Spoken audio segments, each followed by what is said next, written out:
Clear आ रही है? चलिए, थैंक यू, धन्यवाद। आप सब लोगों का अभिनंदन है कि आप लोग आज हमारे प्रोग्राम में आए हैं और बहुत खुशी की बात है कि आज हम लोग जो कार्यक्रम लेके आए हैं उसका मुख्य विषय जो है वो डिजीज और डिसऑर्डर के ऊपर आज हम लोग चर्चा करेंगे। तो जैसा कि आप सबको पता है कि आज हम लोग विगत कई दिनों से, अगर आप कहें कि मार्च के महीने से हम लोग ये प्रोग्राम कर रहे हैं और जिसमें हमारे डॉक्टर साहब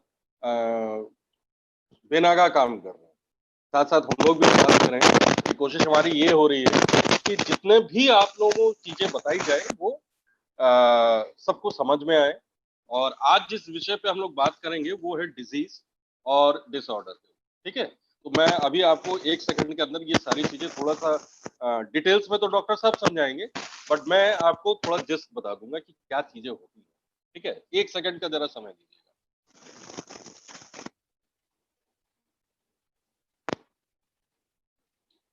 हाँ, जैसा कि देखिए, ऐसा है कि ये चीजें जान लेना बड़ा जरूरी है कि जो डिजीज है, अगर मैं कहूँ disease is a particular abnormal condition that negatively affects the structure or functions of all parts of our organism and it is not due to any immediate and external engine।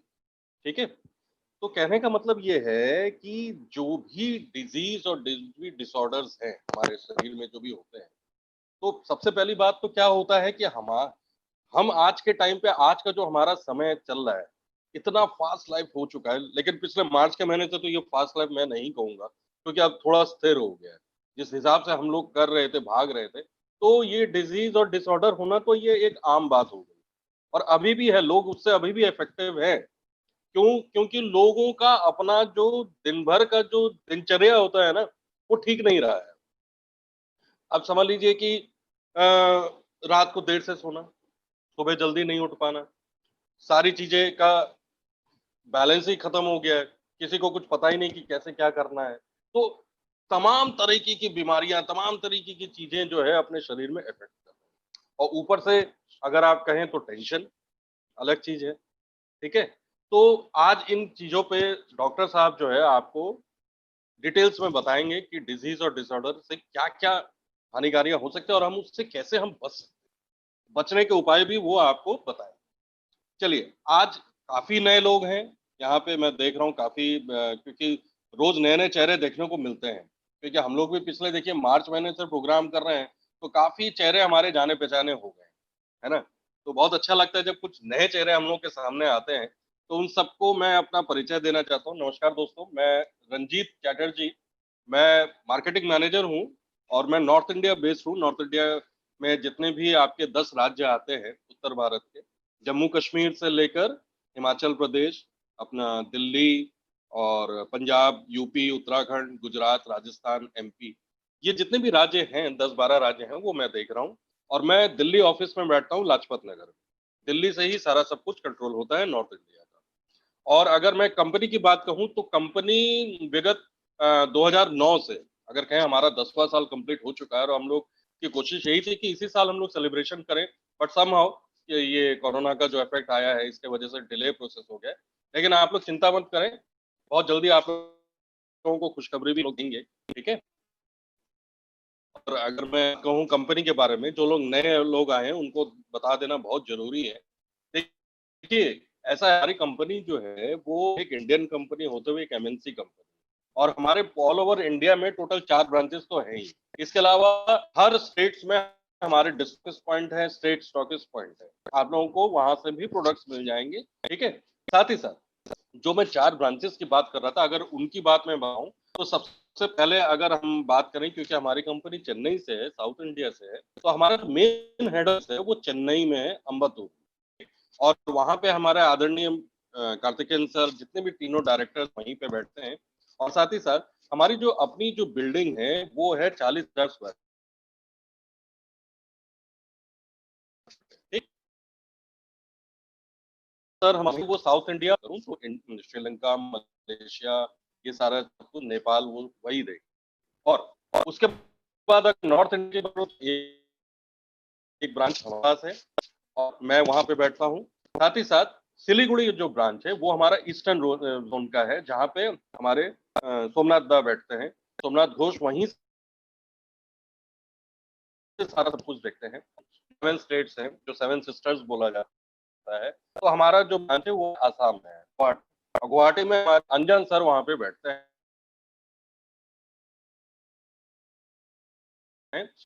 इस, और इधर ये देखते हैं बंगाल, नेपाल, ये सब देखते हैं नॉर्थ। ये बात हो गई कि कंपनी के बारे में आपको मैंने बताया। अब ये जानना है कि क्यों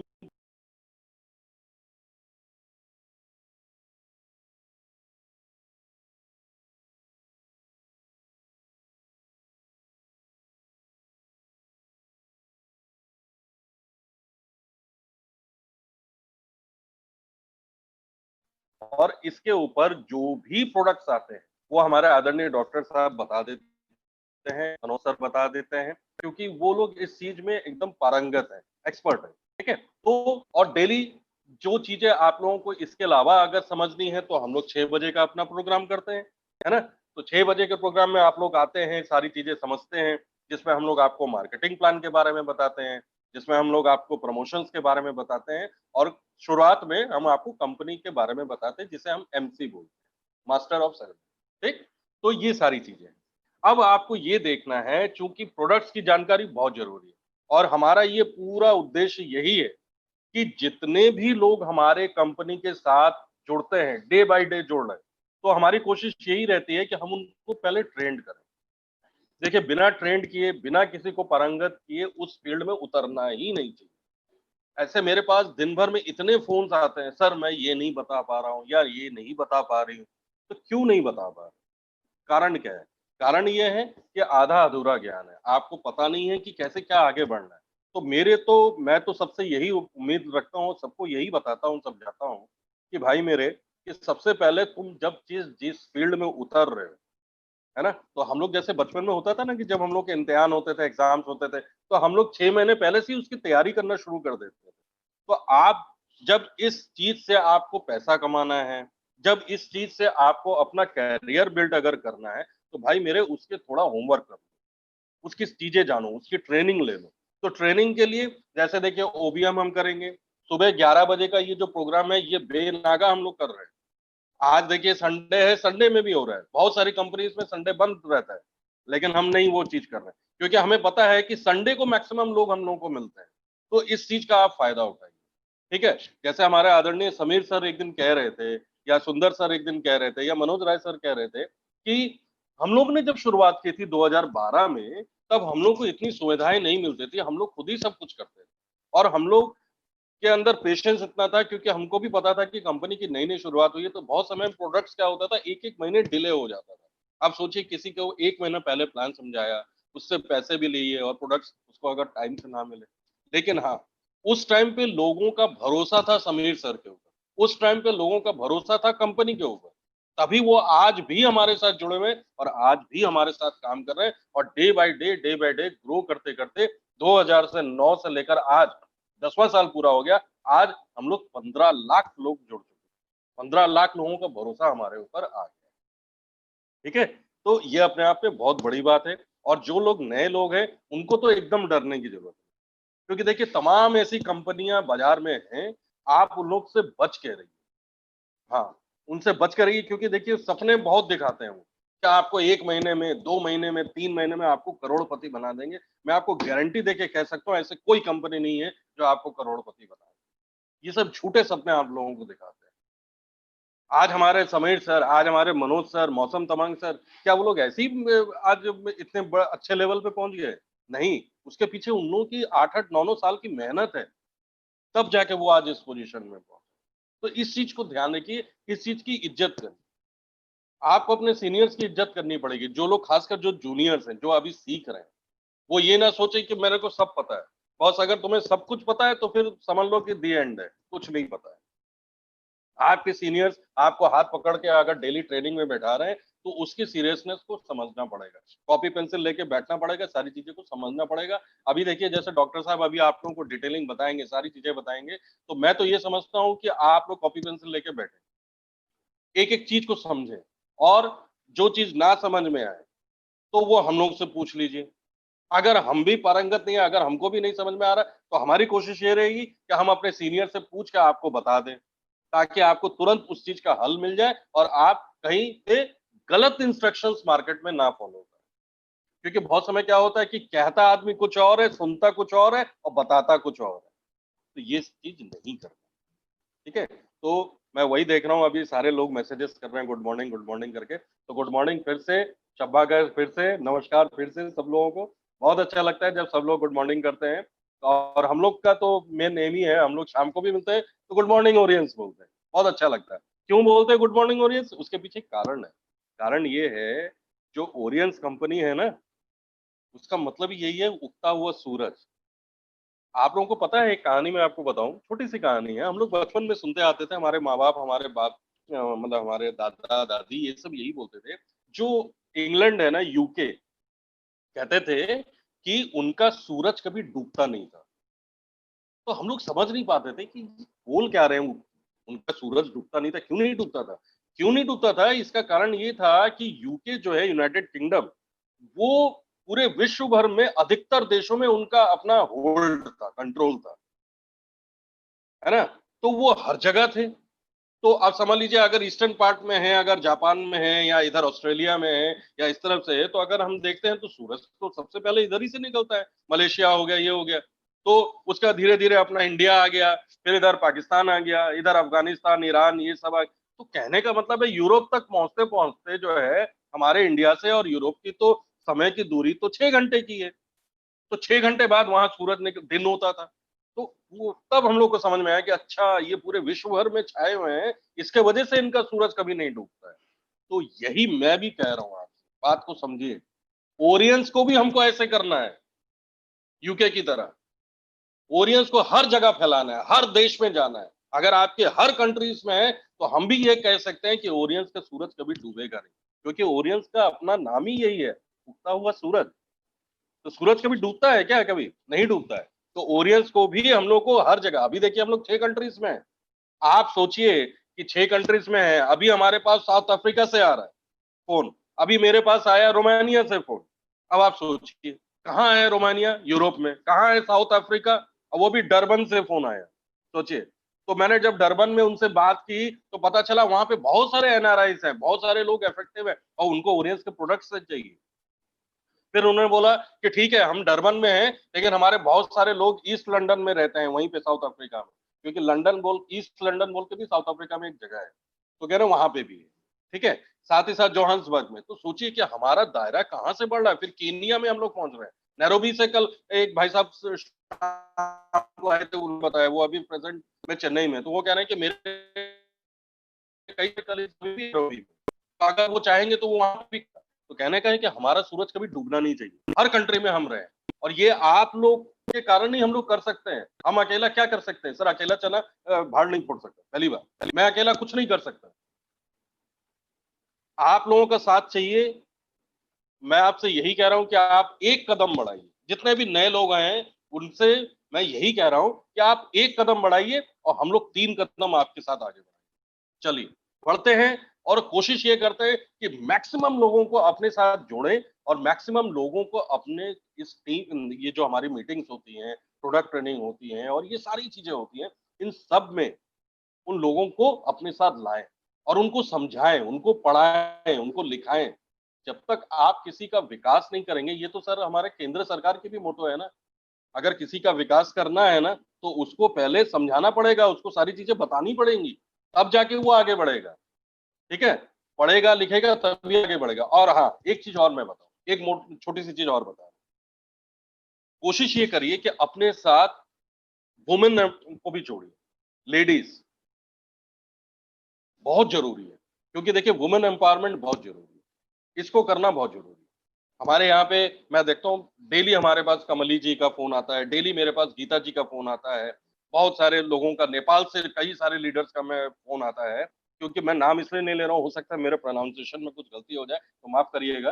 तो मैं वो चीज नहीं चाहता हूँ किसी को इज्जत, माँ बाप ने बहुत सोच समझ के नाम रखा है, हो सकता है नेपाल में वो जिस लैंग्वेज में बोलते हो या जिस प्रोनाउंसिएशन में बोलते हो, हम लोग वो चीज नहीं बोल सकते। लेकिन मेरे कहने का मतलब ये है कि वुमेन एम्पावरमेंट भी बहुत जरूरी है। आप लोग रूरल एरिया में भी जाके काम कर सकते हैं। गांव में ऐसे आपको तमाम टैलेंट मिलेंगे, ऐसे तमाम लोग मिलेंगे जिनको प्लेटफॉर्म नहीं मिलता है। आप उन लोगों का हाथ पकड़िए और उनको अपने साथ लाइए, हमारी कंपनी में लाइए, हम उनको ट्रेन करेंगे, उनको बताएंगे, और जब वो देखेंगे, वो बच्चे जब बढ़ेंगे ना, वो आपको बताएंगे। जैसे आज की तारीख में हम लोग समीर सर को वो करते हैं ना कि हमारे समीर सर, तो वो आपको बोलेंगे, अरे वो गीता जी ने मेरे को बोला था।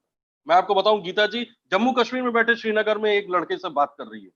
सोचिए कहाँ वो बैठी हुई है सिलीगुड़ी में और कहाँ जम्मू कश्मीर, मतलब एकदम एक कोना दूसरा कोना। तो कोशिश ये करें ऐसे नए नए लोगों को अपने साथ लाएं। नेटवर्कर्स तो आपको मिलेंगे ही मिलेंगे, लेकिन वो क्या होते हैं, वो नेटवर्कर्स नहीं होते हैं। सॉरी, मैं उनको सेटवर्कर्स बोलता हूँ। वो आएंगे, बैठेंगे, सेटिंग करेंगे आपके साथ, कितने का पावर दोगे, कितना क्या करोगे, ये करोगे कि नहीं, होटल में खाना खिलाओगे कि नहीं, ये करोगे वो तो तमाम चीज आपका आपका ध्यान ही बांट देंगे, आप काम क्या करोगे।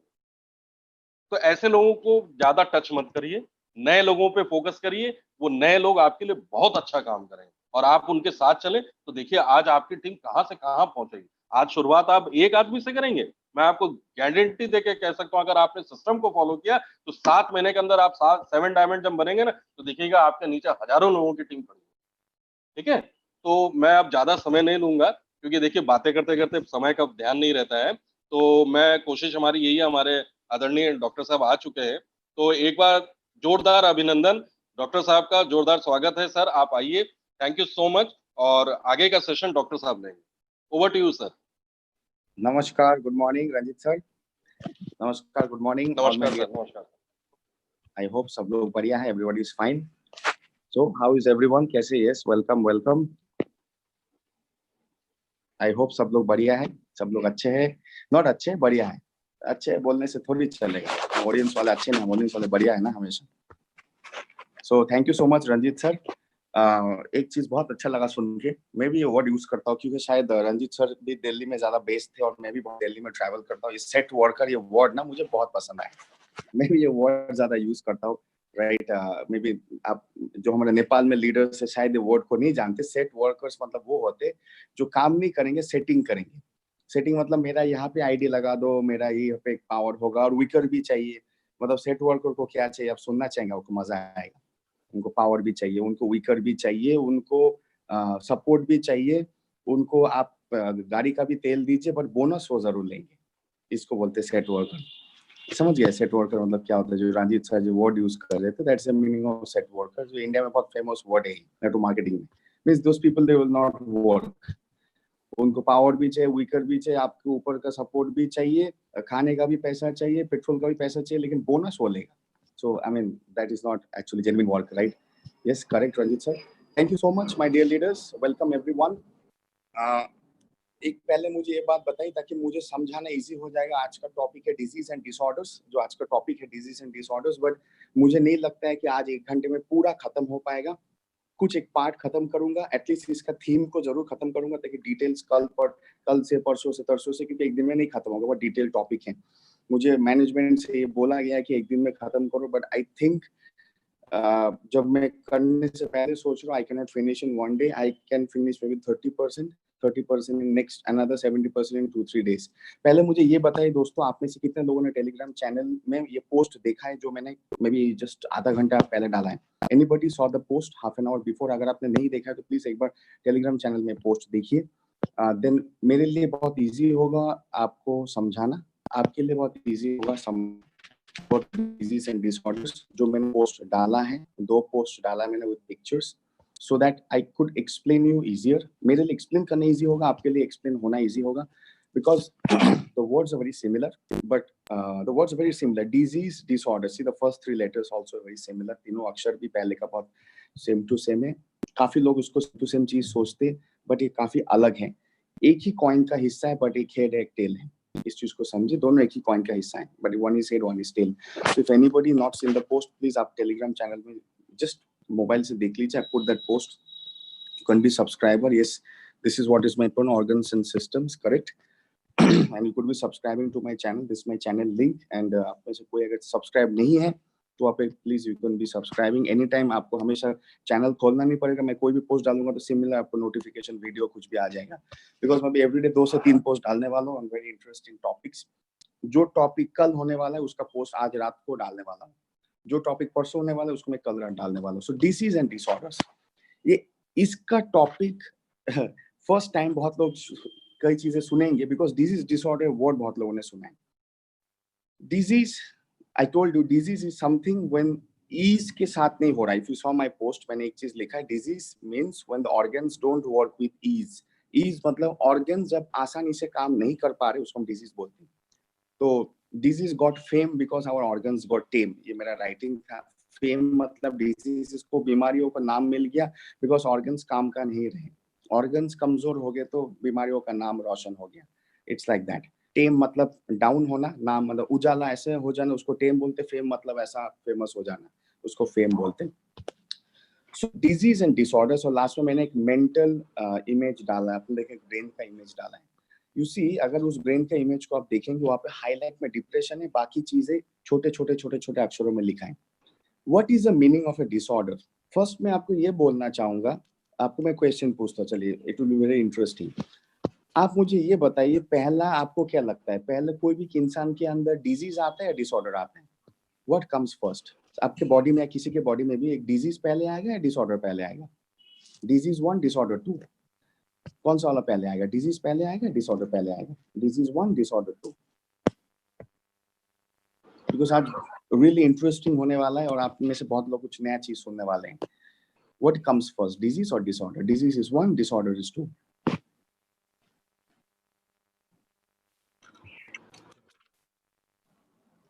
Disease is 1, disorder is 2। और कौन आंसर जो आपको सही लगता है, प्लीज माय डियर लीडर्स, आप आंसर दीजिए, दिल खोल के आंसर दीजिए।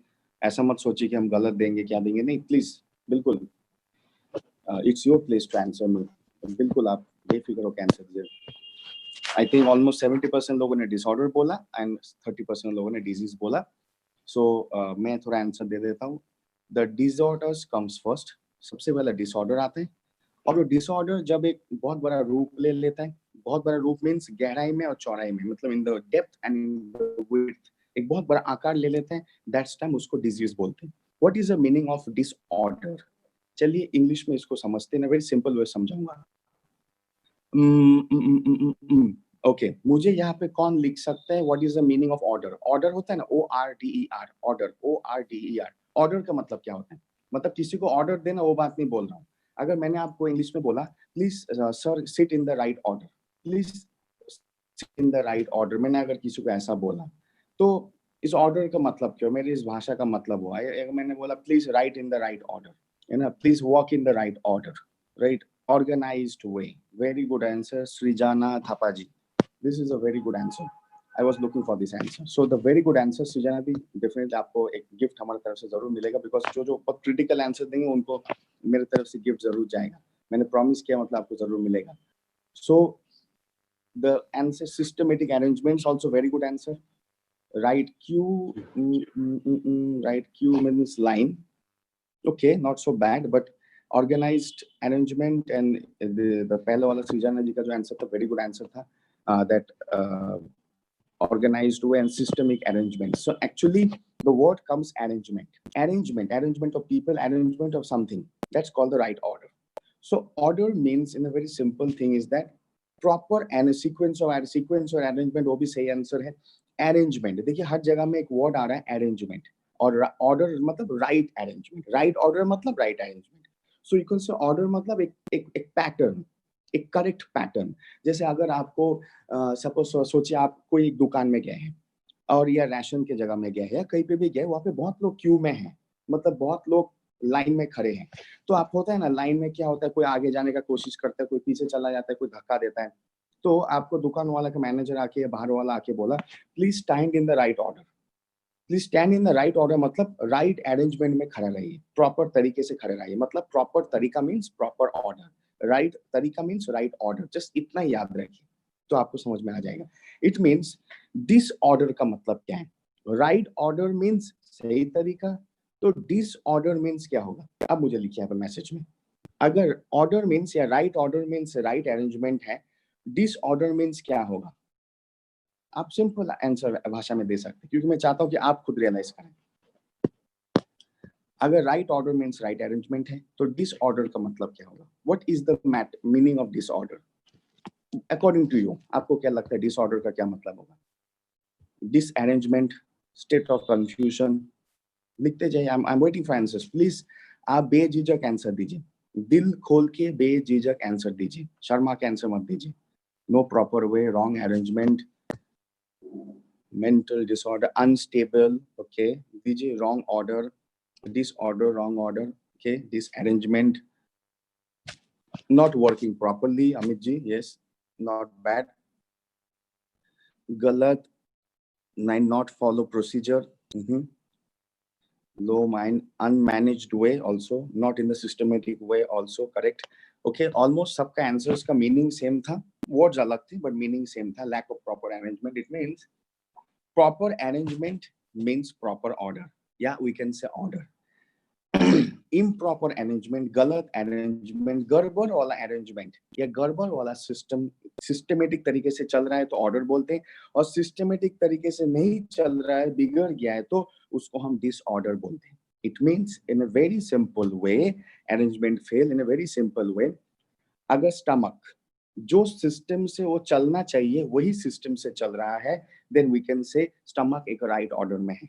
और स्टमक अगर जो सिस्टमेटिक वे से चलना चाहिए वो सिस्टमेटिक वे से नहीं चल रहा है तो हम बोल सकते हैं स्टमक का डिसऑर्डर है। डिजीज नहीं बोल सकते फिलहाल।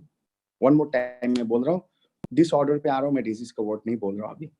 स्टमक, स्टमक आप भी पता, हम सबका स्टमक है, डाइजेस्टिव सिस्टम का एक इंपॉर्टेंट हिस्सा है, तो सबका स्टमक एक वे से, एक प्रॉपर वे से चलना चाहिए। When we born until we are going to die, अगर कोई 70-80 साल जिंदा है तो every day of our life, every hour and every minute of our life, stomach एक तरीके से चलता है जिस तरीके से उसको चलना चाहिए। याद रहिए, याद रखिए। आप बोलेंगे सर स्टमक तो बीमार आदमी का भी चलता है, बिल्कुल यू आर राइट, बट मैंने बोला जिस तरीके से उसको चलना चाहिए। इसलिए कल मैंने एक पोस्ट में लिखा था कि मेडिसिन और न्यूट्रिशन दोनों बचाते, दोनों हमें हेल्प करते हैं डिजीज के ऊपर, बट डिजीज को जानने के लिए हेल्दी लिविंग को जानिए, हेल्दी तरीका मतलब रियल बॉडी का तरीका। सो अगर हम जानते हैं, ऐसा सोचिए कि स्टमक एक प्रॉपर वे में चलता है जो लाइफ टाइम चलता है, लेकिन लास्ट 2-3 महीने से स्टमक का ना डाइजेशन गड़बड़ हो रहा है, ये पेट में दर्द हो रहा है, मतलब स्टमक का जो प्रॉपर वे है अब वो प्रॉपर वे नहीं रहा। तो स्टमक जब प्रॉपर वे में थे हम बोल सकते स्टमक इज इन ऑर्डर। क्या बोल सकते स्टमक इज इन ऑर्डर, मतलब स्टमक अरेंजमेंट या ऑर्डर सही है या उसका तरीका सही है, तो ये बोलिए स्टमक इज इन ऑर्डर। क्या बोलेंगे? Stomach is in order. लेकिन आपका लास्ट 2-3 हफ्ते से या 2-3 महीने से मे बी 10-12 दिन से स्टमक का काम करने में गड़बड़ हो रहा है, खाने पे हजम प्रॉब्लम, पेट जलन, गैस, एसिडिटी, हजार टाइप के प्रॉब्लम आ रही, तो हम बोल सकते स्टमक इज डिसऑर्डर। पहले क्या था? Stomach is in order, is in order मतलब तरीके पे है, जो तरीके में होना चाहिए वो तरीके पे है, stomach is in order. But अभी हम बोल सकते हैं जब आपका लास्ट 2 हफ्ते 3 हफ्ते से कुछ प्रॉब्लम हो रहा है पेट में, स्टमक इज इन डिसऑर्डर और stomach disorder. So what is the meaning of disorder? हमने अभी तक डिजीज नहीं बोला है। वन मोर टाइम दोस्तों, हमने अभी तक डिजीज वर्ड नहीं यूज किया है, हमने सिर्फ डिसऑर्डर बोला है। So what is the meaning of disorder? When a organ loses the right order of working, right? When the organ loses the right order of working or the organ deviates, मतलब एक right order है ये, just मेरे हाथ को देखिए, एक organ का जस्ट यू जस्ट इमेजिन, सोचिए जो मेरा फेस है आपका फेस है, सोचिए ऑर्गन जैसे होता है ना, घोड़ा जब दौड़ता है इधर उधर नहीं देखता है, उसके यहाँ पे शील्ड बांधा जाता है, आपने देखा होगा।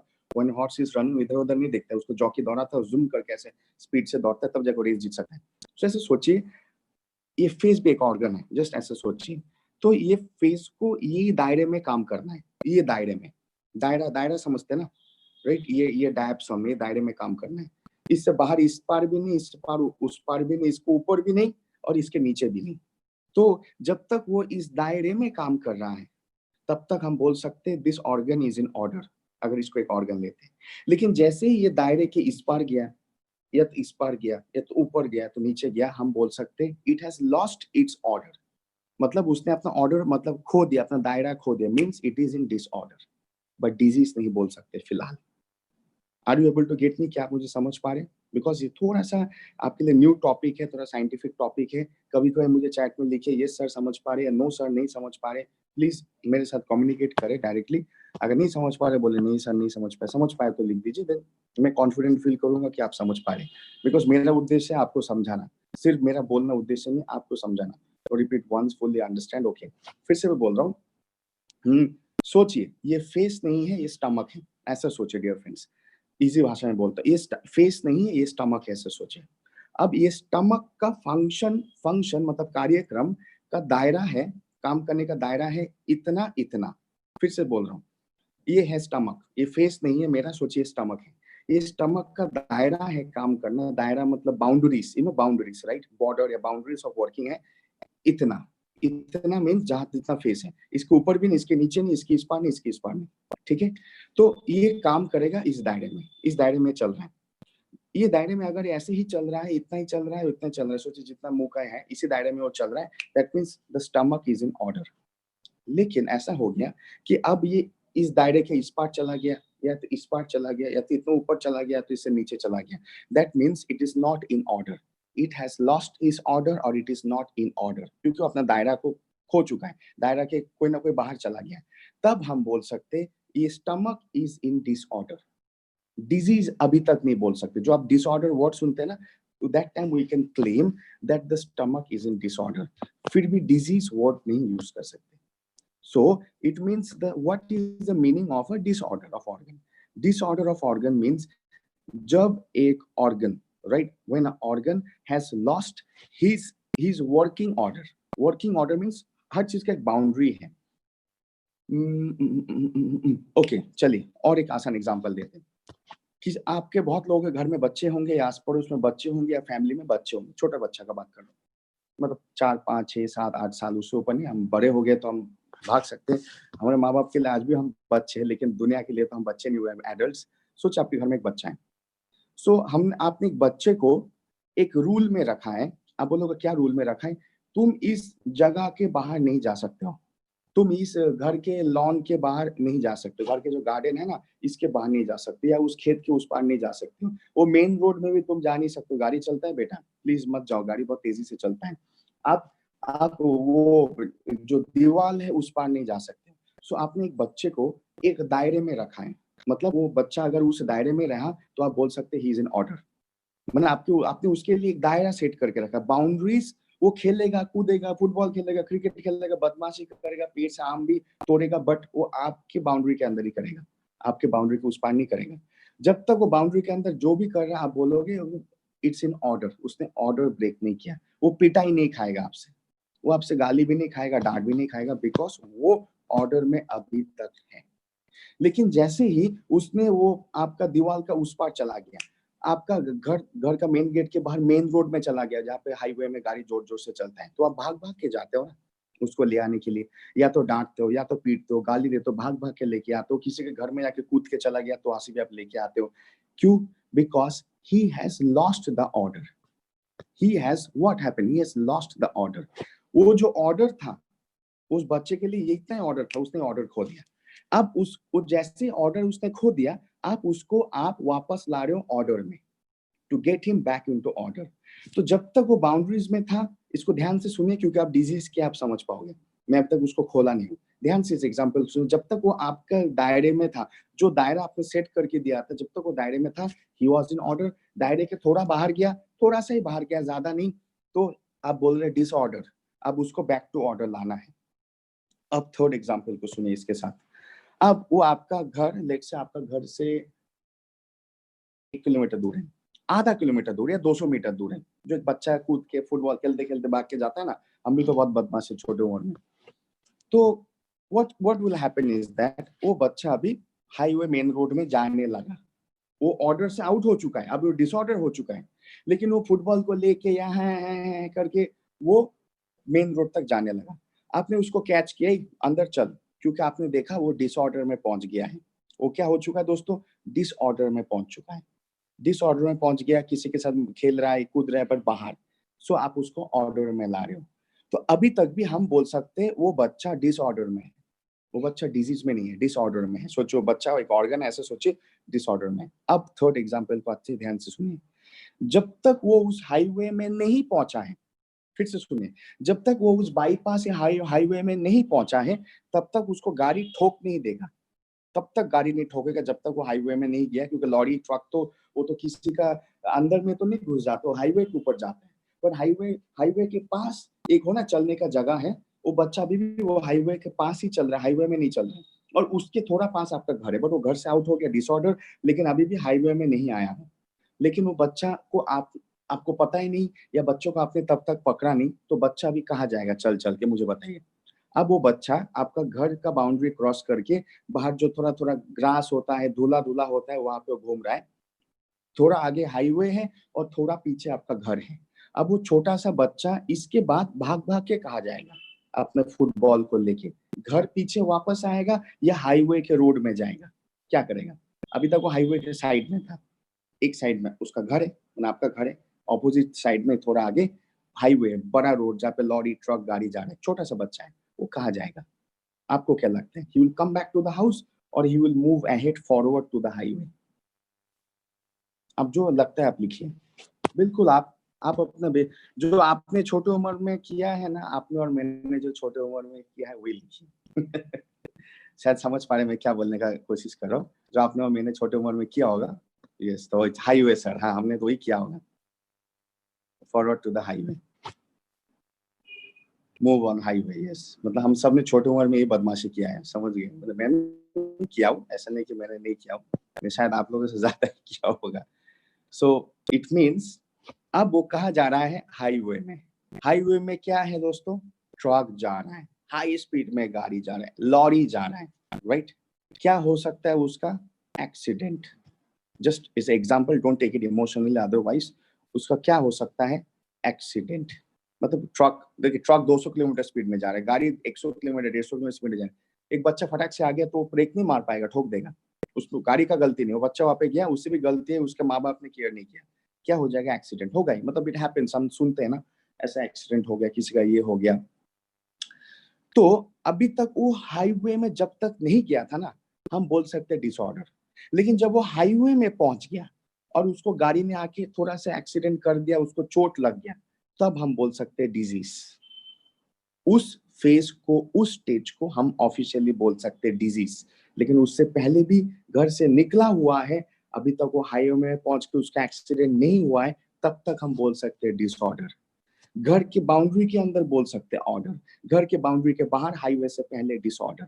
हाईवे में चला गया है और उसको लग गया है, गाड़ी आके, साइकिल आके किसी से लग गया है, हम ऑफिशियली बोल सकते हैं disease. Are you with me? Are you getting me?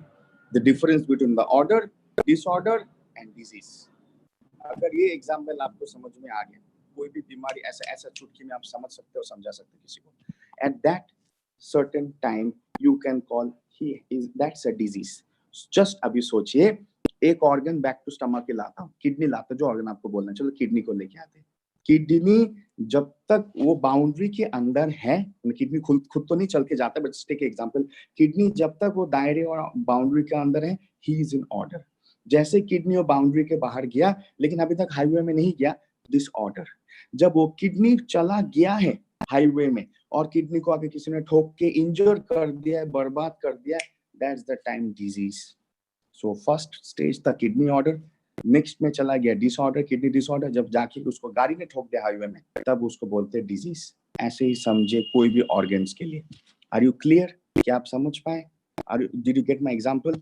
Right, this is the most important thing to understand, because ये तरीके से अगर कोई समझ पाए और आपने किसी को समझाते, मैं आपको इतना बोल सकते क्लास 5 का पास किया हुआ बच्चा या 5 सर्टिफिकेट डिग्री लिया हुआ कोई बड़ा कॉलेज का प्रोफेसर, दोनों ही समझ जाएंगे। जस्ट इतना अगर आप किसी को समझा पाए, because people are confused that what is actually disease and disorder, because सुनने में सेम लगता है। सच में अगर मैं आपको बोलूं तो सुनने में सेम लगता है, मतलब आपको भी सुनने में से डिजीज और डिसऑर्डर तो एक ही बात। सेम वे अब मैं आपको और भी चीजें समझाऊंगा, बट अगर आप ये चीज को समझ गए, that means when a organ will lose the right order, we call disorder. But when the disorder is totally out of when the disorder is now in danger or has hit the danger, we call it disease. It means अब kidney के ऊपर आते हैं, just एक organ के exam लेते हैं, kidney example, ताकि आपको इजी हो समझने में, you gonna get a better easier understanding. Take example of the organ kidney. So kidney का काम है detoxification. How the kidney detox process happens? We drink water and of course we are taking toxins from everywhere. कहीं से भी आ सकता है, toxins from the food और from the air और समथिंग. सो व्हाटएवर टॉक्सिन्स हमारे बॉडी के अंदर है, विषाणु एंड पानी, उन दोनों का मिक्सचर है यूरिन. वो मैंने बहुत बार सेमिनार में समझाया. If you missed it, you can see my YouTube videos and my Telegram channel videos. आपको पता चल जाएगा. बट फिर से मैं वापस उस क्लासेस में आऊंगा नेक्स्ट हफ्ते से. मैंने मेरे डायरेक्टर्स ने भी मुझे बोला कि डॉक्टर वन मोर टाइम वो पैटर्न को रिपीट करो. I will do. सो ऐसे सोचिए, किडनी का काम है detox. Detox means urine passing out. Urine passing out means combination of the water, excess water in the body and toxins. So आप जो सूसू करते हैं, पेशाब करते हो, पेशाब में क्या निकलता है? पानी, लेकिन उसके साथ साथ टॉक्सिन्स जो आपको नहीं दिखता है क्योंकि वो माइक्रो नैनो है, माइक्रोस्कोप से दिखने वाले टॉक्सिन्स है. बट उस यूरिन जो हम करके कर रहे हैं उसमें क्या निकल रहा है? टॉक्सिन्स एंड पानी. सो किडनी का काम है टॉक्सिन्स एंड पानी निकालना, दैट मीन्स यूरिन निकालना. टॉक्सिन्स एंड पानी का mixture is the urine. Now, when the kidney is actually passing the urine, right time, right volume. फिर से बोल रहा हूँ. When the kidney is passing the urine, right time and right volume, उसको हम बोलेंगे kidney order. क्या बोलेंगे दोस्तों? Kidney in order और kidney order, जो भी आप वर्ड बोलना चाहें. जब किडनी राइट टाइम और राइट वॉल्यूम, मतलब राइट मात्रा में और राइट समय में यूरिन को पास करना है. यूरिन जितना पास करना है उतना पास हो रहा है, जब जब पास करना है तब तक पास कर रहा है. हम उसको बोल सकते हैं kidney is in right order. अब ऐसा हो गया कुछ समय से, 2 हफ्ता 3 हफ्ता 2-3 महीने से किडनी सही से यूरिन पास नहीं कर रहा है. किडनी यूरिन पास करने टाइम जल रहा है, सूसू करने के टाइम जल रहा है, या दर्द हो रहा है, या पास नहीं हो रहा है ठीक से यूरिन, राइट, पीला पीला हो रहा है. कोई भी कंडीशन हो जहाँ पे यूरिन का पासिंग जो है वो नॉर्मल से खराब हो गया, कम हो रहा है, या तो टू मच हो गया है या तो बहुत कम हो गया. टू मच तो नहीं होता है लोगों के, बट ज्यादा होता है, कम हो गया, यूरिन ही कम पास हो रहा है दोस्तों. एंड उसके साथ साथ दर्द भी हो रहा है, टाइमली यूरिन पास नहीं हो रहा है, कम भी पास हो रहा है और कम समय भी पास हो रहा है. मतलब यूरिन पासिंग का जितना पास होना चाहिए और जब जब पास होना चाहिए, पास आउट होना चाहिए यूरिन, वो चीज ब्रेक हो चुका है. तो तब हम बोल सकते हैं kidney disorder, kidney function disorder या किडनी डिसऑर्डर, आप जो भी वर्ड यूज करना चाहें. तब तक हम डिजीज नहीं बोल सकते, क्योंकि किडनी का लेट्स से कैसे आपको एग्जांपल दूं. चलिए ऐसा एग्जांपल ले लो दोस्तों. किडनी का जस्ट इज एग्जांपल है, इसको take it just as example. Kidney का काम है दिन में 5 बार यूरिन निकालना और 5 लीटर यूरिन निकालना. जस्ट एज एग्जांपल बोल रहे, इसको मेडिकली फैक्ट मत सोचिए. किडनी का काम है 5 बार यूरिन निकालना, 5 लीटर यूरिन निकालना. 5 बार, वन मोर टाइम, 5 बार, प्लस माइनस 1 हो सकते हैं, 6 भी हो सकते हैं, 4 भी हो सकते हैं, बट 5 बार और 5 लीटर, ये भी प्लस माइनस 1 हो सकते हैं. तो यही पैटर्न आपके शरीर में या किसी के शरीर में या मेडिकल साइंस के द्वारा ये पैटर्न कई सालों तक है आपके बॉडी में. आपको उम्र 25 साल है, 30 साल, 25-30 साल से पैटर्न है कि 5 बार, 5 times and 5 liter of urine will be going out every day. Now, last 1 महीने से, 2 हफ्ते से, 3 हफ्ते से, 2 महीने से, 3 महीने से, व्हाटएवर टाइम फ्रेम से, अब किडनी से यूरिन निकल रहा है 5 लीटर की जगह 2 लीटर, 5 बार की जगह 2 बार.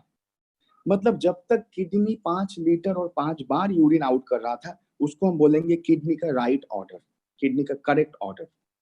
लेकिन जैसे ही किडनी ने 5 लीटर की जगह 2 लीटर और 5 बार की जगह 2 बार यूरिन आउट करना शुरू किया, तो हम बोल सकते किडनी डिसऑर्डर.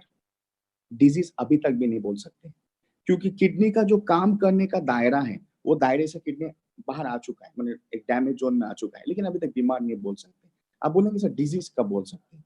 डिजीज हम तब बोल सकते हैं जब हम कंफर्म पता है ये इतना किडनी एक ऐसा स्टेज में आ गया है, अब किडनी यूरिन पास ही नहीं कर सकता है. पहला क्या हो रहा था, किडनी राइट ऑर्डर में यूरिन पास कर रहा था, उसके बाद किडनी का यूरिन पास करने का ऑर्डर थोड़ा सा बिगड़ गया है, काफी बिगड़ गया. कुछ टाइम बाद अब किडनी वो यूरिन पास करने का जो पैटर्न है, pattern, you know the pattern, एक होता है सही पास किया, सही अमाउंट में पास किया, दूसरा होता है कम पास किया, कम अमाउंट में पास किया, लेकिन अभी भी पैटर्न सेम है, मतलब पास कर रहा है टाइम टू टाइम, थोड़ा टाइम में पास कर रहा है, पैटर्न सेम है, बस बिगड़ गया. ये अच्छा पैटर्न था, रॉन्ग, ये थोड़ा सा डैमेज पैटर्न है, बट पैटर्न सेम है. लेकिन जब हम देखेंगे कि किडनी अब यूरिन पास ही नहीं कर पा रहा है, या उसको पास करने में एक्सट्रीम डिफिकल्टी है, या पास खुद से नहीं कर पा रहा है, पास करने के लिए मेडिसिन चाहिए, या बाहर का कोई टेक्नोलॉजी चाहिए, बाहर का कोई हेल्प चाहिए, दैट मीन्स अब हम बोल सकते किडनी डिजीज है.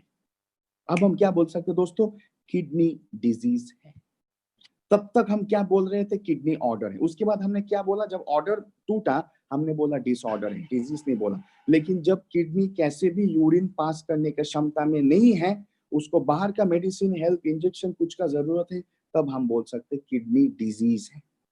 सो किडनी ऑर्डर पहला, उसके बाद किडनी डिसऑर्डर, उसके बाद डिसऑर्डर, जब डिसऑर्डर ने भी ऑर्डर खो दिया पूरी तरह, तब डिजीज है। ये अंडरस्टैंडिंग अगर लोग समझ जाएं तो डिसऑर्डर से डिजीज में लोग पहुंचेंगे नहीं, डिसऑर्डर से ऑर्डर में पहुंचने का पूरा काम या कार्यक्रम करेंगे। Why people in India are stamped with diabetes? Why people in India are stamped with kidney dialysis? Why people in India are stamped with infertility? Why जो स्टैम्प लगता है ना बीमारी का, diabetes stamp, dialysis stamp, cancer stamp, paralysis stamp, insomnia stamp. आप में से बहुत लोगों ने टेलीग्राम का मेरा ब्रेन का एक पिक्चर देखा है। मैंने ब्रेन का एनाटॉमी नहीं रखा है, उसमें कई सारे वर्ड्स लिखा है। आपने वहाँ पे एक चीज देखा होगा, उसमें डिप्रेशन लिखा है, लो मूड लिखा है, डिस्टर्बेंस लिखा है, लैक ऑफ स्लीप लिखा है, उसमें इंसोम्निया वर्ड को हाईलाइट में नहीं लिखा है। इंसोम्निया, कितने लोग इस शब्द को जानते हैं, मुझे यहाँ पे लिख सकते हैं। How many people can write me the meaning of insomnia है? What is insomnia? दोस्तों आपने मेरा अभी तक 150 क्लास अटेंड किया है, बोले इंसोम्निया क्या है? What is insomnia? क्या रिलेटेड है insomnia? Kidney related, heart related, brain related, pancreas related, sex related, क्या रिलेटेड इंसोम्निया? मुझे यहाँ पे कौन इंसोम्निया का यहाँ पे डेफिनेशन लिख सकता है, जैसा आपका हिसाब से डेफिनेशन, क्या रिलेटेड, व्हाट इज इंसोम्निया? लिखिए। माइंड का related, brain related, not proper sleep, brain related, रात में नींद नहीं आ रहा है, नींद नहीं आना, हार्ट, ब्रेन रिलेटेड।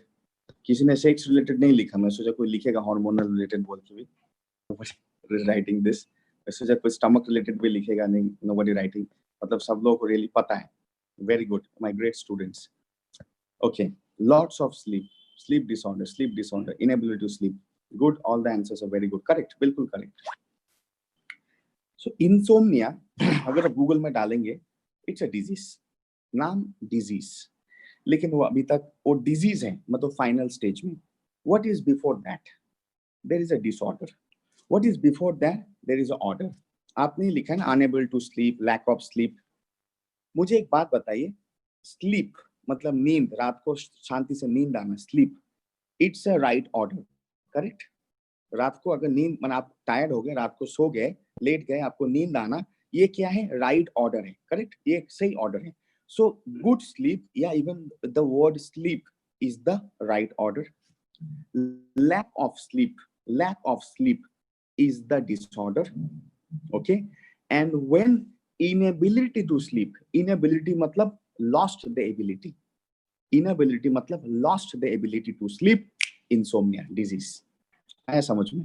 फिर से रिपीट कर रहा हूँ, स्लीप ऑर्डर है, लैक ऑफ स्लीप नींद का कमी डिसऑर्डर है, इनएबिलिटी टू स्लीप और अनएबिलिटी टू स्लीप इज या not able to sleep is the disease है, इंसोम्निया।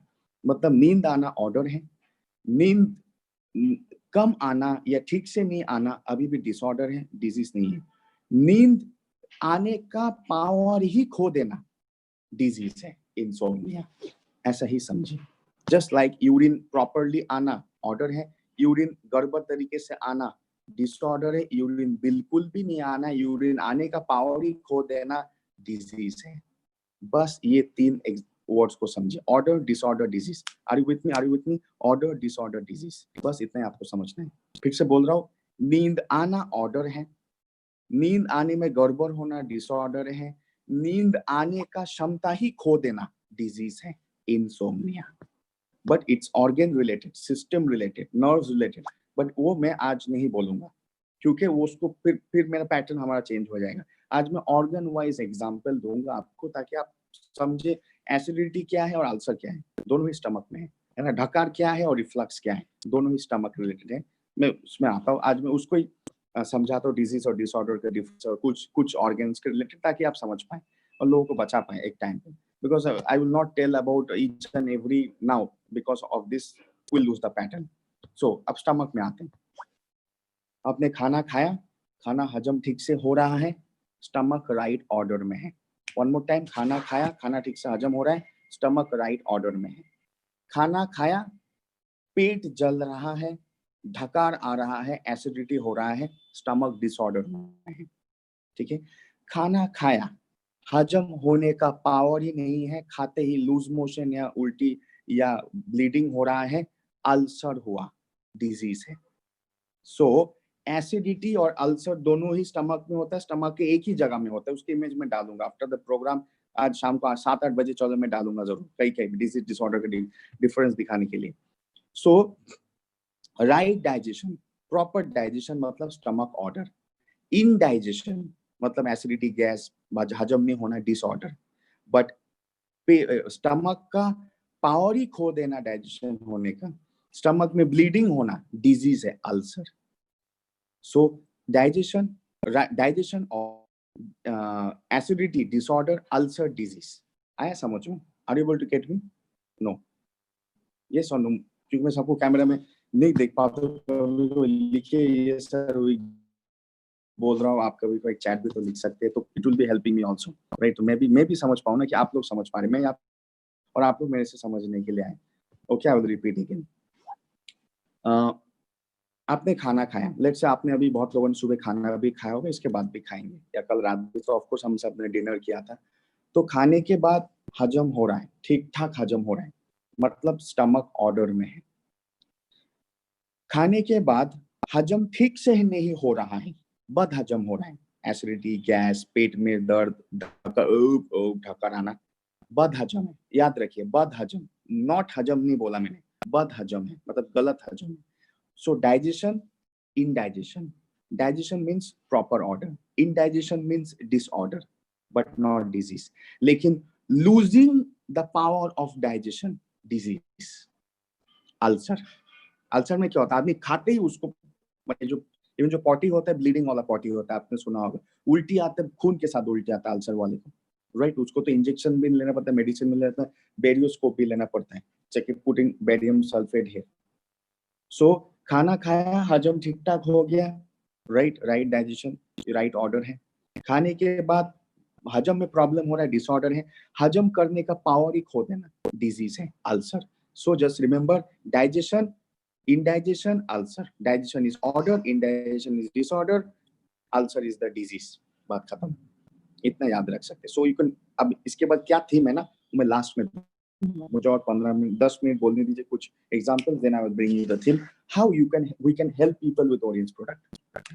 अब आते हैं इंटेस्टाइन में। ओके, इंटेस्टाइन में आपने कॉन्स्टिपेशन का नाम सुना होगा, मींस पॉटी बिल्कुल नहीं आना, और डायरिया का नाम सुना होगा, खाते ही पॉटी आना, ये तो आपने जरूर सुना होगा। आई थिंक मैं ये वर्ड जरूर यूज कर सकता हूँ, बिकॉज हम सब लोग एक मेडिकल इंडस्ट्री में है, एडल्ट से, आई think I can use this words, ताकि आप सब लोग समझ पाए। फिर बाद में बोलेंगे सर ने पॉटी बोला है, ऐसा वर्ड बोला है, but I think I can use this words because हम सब लोग मेडिकल इंडस्ट्री में है, हेल्थ इंडस्ट्री में, we can directly talk, right? So ऐसा लीजिए, खाना खाया, आपका मतलब stool passing, potty time to time ठीक होता है, इसको बोलते हैं प्रॉपर मोशन। क्या बोलते हैं? Order motion. मोशन मतलब मोशन आना, इसको बोलते हैं ऑर्डर मोशन, मोशन ऑर्डर, ऐसे सोचिए। खाना खाया, जो टाइम टू टाइम आपका पॉटी आना चाहिए, दिन में 1 बार या 2 बार, वो टाइम टू टाइम आ नहीं रहा है, या तो कम आ रहा है, या जरूरत से थोड़ा ज्यादा आ रहा है, राइट? तो उसको बोल सकते हैं मोशन डिसऑर्डर।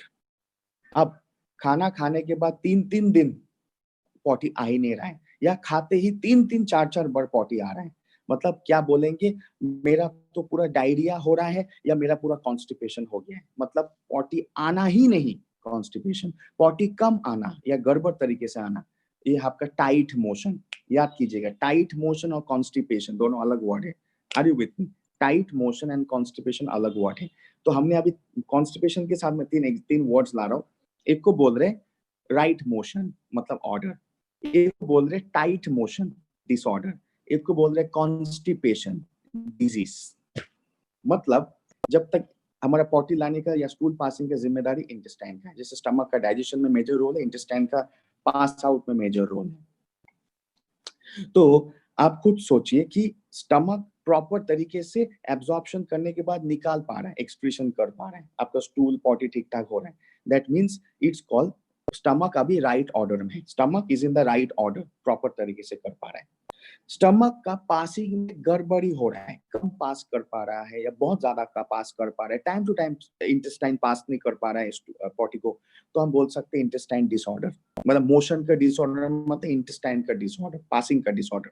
अब इंटेस्टाइन पास करने का पावर ही खो दिया है, खाते ही सब कुछ रुक जाता है, कॉन्स्टिपेशन, खाते ही कुछ भी नहीं रुकता है, सब कुछ निकल जाता है, diarrhoea. So what is constipation? Constipation मतलब जब इंटेस्टाइन बाहर निकलने का पावर ही खो दिया है, मतलब उसका जो एब्जॉर्प्शन प्रोसेस है पूरा ही गड़बड़ हो गया है, वो बाहर निकालने का पावर ही खो दिया है, तो कॉन्स्टिपेशन। लूज मोशन क्या है? अंदर रखने का पावर ही खो दिया है, जो भी खाता है बाहर निकल जाता है, डायरिया। सो वी से नाउ मोशन, उसके साथ हमने क्या बोला? टाइट मोशन या लूज मोशन डिसऑर्डर, उसके साथ हमने क्या बोला? कॉन्स्टिपेशन या डायरिया डिजीज। आया समझ में? Are you with me? Are you getting me? ये अगर आप समझ गए तो आपको कोई बीमारी समझना बिल्कुल डिफिकल्ट नहीं, किसी को भी कुछ भी बीमारी समझा सकते हैं। सॉरी, दिस सम प्रॉब्लम, मैं मोबाइल कभी कभी हैंग हो जाता है। So it means a very simple thing, कोई भी एक डिजीज या डिसऑर्डर या ऑर्डर, पहले ऑर्डर समझिए, फिर डिसऑर्डर, फिर डिजीज। और भी मैं आपको कुछ एग्जांपल दे सकता हूँ, ओके? जैसे इंसोम्निया का मैंने दिया, lack of sleep order, lack of sleep, inability to sleep, नींद ही नहीं आना। मोशन आपको दिया, स्टमक के ऊपर आपको दिया, ओके चलिए आर्थराइटिस का एग्जांपल लेते हैं। I think everybody know the word arthritis. Arthritis means the knee pain, joint pain, या in the osteoarthritis means the problem in the joint. So arthritis means बोलते हैं ना, बात बोलते हैं हम, बंगाली में बोलते हैं, नेपाली में भी बात बोलते हैं, हिंदी में जोड़ों का दर्द बोलते हैं, इंग्लिश में आर्थराइटिस बोलते हैं। Arthritis means the bath, yes, the problem in the knee mostly happens in the knee. आज आज से करीब 20 साल पहले 50 साल के लोगों के ऊपर आर्थराइटिस होता था, आज के हमारा उम्र के लोगों को आर्थराइटिस होता है, बहुत सारे लोग होते हैं, बहुत सारे कारण की वजह से discuss that topic some other day. Arthritis it means it's a disease, it's a termed disease, एक मेडिकली टर्म्ड डिजीज को आर्थराइटिस बोलते हैं। बट सबसे पहले आपका घुटने, मैं ओनली नी का एग्जांपल दे रहा हूँ। आप सब बैठे हैं, मैं अगर सबको उठने को बोलूं तो आप उठेंगे नहीं उठेंगे पता नहीं, क्योंकि आप बैठे हैं, बोलेंगे सर देखो यार सेमिनार में आके भी उठा था, तभी कैमरा में भी उठा रहे हैं, तो चलो उठने को नहीं बोलूंगा। अगर मैं आपको उठने के लिए बोलता था तो आप सब लोग उठते थे आराम से। इट मीन्स आपका जो आपका नी, जस्ट इमेजिन, मेरे हाथ को देखिएगा सब लोग please, just watch my hand, you can understand. आपका नी अभी कैसे बैठा है? ऐसे बैठा है, क्योंकि आपका जो अपर थाई है वो ऐसा है और आपका जो लोअर बोन है वो ऐसा है, करेक्ट? आपका नी ऐसा बैठा है, ऐसा नहीं है। खड़ा होने पे ऐसे होता है, बैठा होने पे ऐसा होता है। सो अब मैंने बोला खड़ा हो जाओ, आप खड़ा ऐसे होंगे, बैठ जाओ, आप बैठ ऐसे जाओगे। फिर से मैं दे रहा हूँ, वॉच माई हैंड्स। अभी आपका जो नी का जो सिचुएशन है ऐसा है, ये आपका थाई ऐसा हॉरिजॉन्टल में है, ये वर्टिकल में है। सो ऐसा तरीके से बैठा है। अगर मैं बोला खड़ा हो जाओ, खड़ा आप ऐसा हो जाओगे, बैठ जाओ, आप ऐसा बैठ जाओगे, राइट? मैंने अगर बोला आपके पैर का नीचे का हिस्से को एक्सटेंड करो, ऐसा कर दो, तो आप ऐसा हो जाओगे, okay? That means this is actually going to be your movements of the joints. इसको हम बोलते हैं order, this is the order of the joints, ये करेक्ट ऑर्डर है। अब डिसऑर्डर क्या है? ये मूवमेंट करने के ऊ आ हो रहा है, मूवमेंट ठीक से नहीं हो रहा है। सपोज मूवमेंट होना चाहिए ये स्पीड में, ये स्पीड में, उठो, बैठो, पैर आगे करो, ऐसा, तो क्या हो गया? ये ऑर्डर है। बट जब मैं बोल रहा हूँ ऐसा करो, तब होने में ऐसा करो, होने में पैर तो थोड़ा सीधा करो तो ऐसा, बैठ जाओ तो ऐसा। मतलब you see the speed, the smoothness, the power, the ability is quite low and in problem. इसको हम बोल सकते हैं नी डिसऑर्डर। अभी तक डिजीज नहीं बोल सकते, लेकिन जब नी ने, आपका घुटनों ने ये पावर पूरी तरह खो दिया, इनएबिलिटी हो गया, इनकेपेबिलिटी हो गया, ऐसा होने में, ऐसा होने में, उसको हम आर्थराइटिस बोल सकते हैं, मींस द डिजीज।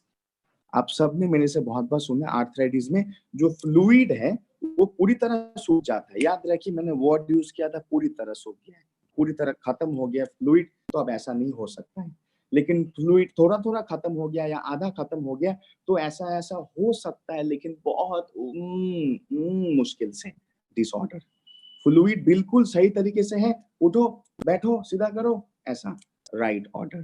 फ्लूइड आधा आधा खत्म हो गया है, ये होने में ना, ये ऑर्डर को चलाने में इतना गड़बड़ हो रहा है, डिसऑर्डर। अब फ्लूइड पूरी तरह सूख चुका है, फ्लूइड का प्रोडक्शन नहीं है। उठो नहीं हो रहा है, कोई पकड़ो मुझे, आप पैर आगे करो या मेरा पैर आगे कर दो यार, ऐसा disease, because fluid is gone. It means the knee has lost the ability and capability to move. The knee has lost the ability and capability to move. It means disease, arthritis. उससे पहले क्या बोलेंगे? Knee disorder. उससे पहले क्या बोलेंगे? Knee in order. Clear? Are you with me? Did you get me? मैं क्या बोलने का कोशिश किया? इसी तरीके से आप समझ सकते हैं कि any disease को हम understand कर सकते हैं। अब how we can help people? हम लोगों को मदद किस प्रकार और आकार से कर सकते हैं? Come to that, because आज के लिए इतना ही मुझे लगता है इस टॉपिक पे। अभी इस टॉपिक का नेक्स्ट वर्जन पे आते, क्योंकि 3 दिन एटलीस्ट मुझे लगेगा, अगर आपको ऑनेस्टली बोलूं, फिर मेडिसिन, न्यूट्रिशन, उसके ऊपर भी आएंगे। How we can help people? You see, maximum लोग, मतलब आपको बोल सकता हूँ हिंदुस्तान का 95%, इवन द पढ़ा लिखा पॉपुलेशन, जो अपने आप को ब्यूरोक्रेट, एरिस्टोक्रेट मानते हैं, बहुत पढ़ा लिखा, बट वो मेडिकली हेल्थ रिलेटेड कितना है वो हम सब लोग जानते हैं। सो हिंदुस्तान का 95% पॉपुलेशन, आई थिंक नेपाल का भी 95% पॉपुलेशन हम ले सकते, they are health knowledge unaware, medically totally unaware. मैं न्यूट्रिशन वर्ड ही नहीं बोला, मैंने मेडिसिन भी वर्ड नहीं बोला, मैंने बोला medical knowledge and health knowledge में अनअवेयर है। What happens? अब मेरा हाथ को देखिए अच्छे से, मेरा इस डायरेक्ट को देखिए, मोबाइल स्क्रीन छोटा है, बट जितना भी पॉसिबल मैं हाथ में कुछ दिखा रहा हूं ताकि आप समझ में आए। ये एक एक्सट्रीम है 100, ये एक्सट्रीम है 0, ऐसा सोचिए, 0 to 100।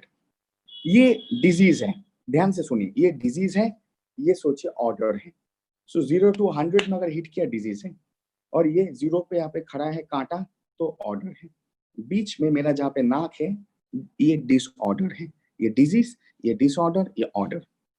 हिंदुस्तान और नेपाल में इतना मैं गारंटी के साथ बोल सकता हूँ, पाकिस्तान, बांग्लादेश, श्रीलंका में मैं रिटन गारंटी के साथ बोल सकते हो, हर इस कंट्री का मेडिकल इंस्टीट्यूट्स के साथ मैं एफिलिएटेड हूँ। तो हिंदुस्तान, नेपाल, आस पड़ोस के देशों में 50% पॉपुलेशन यहाँ पे खड़ा है, ध्यान से सुनिए, यहाँ पे 40% पॉपुलेशन यहाँ पे खड़ा है, 50% यहाँ पे खड़ा है, बाकी 10% में से 5% यहाँ पे खड़ा है, और मे बी 5% हेल्थ में खड़ा है।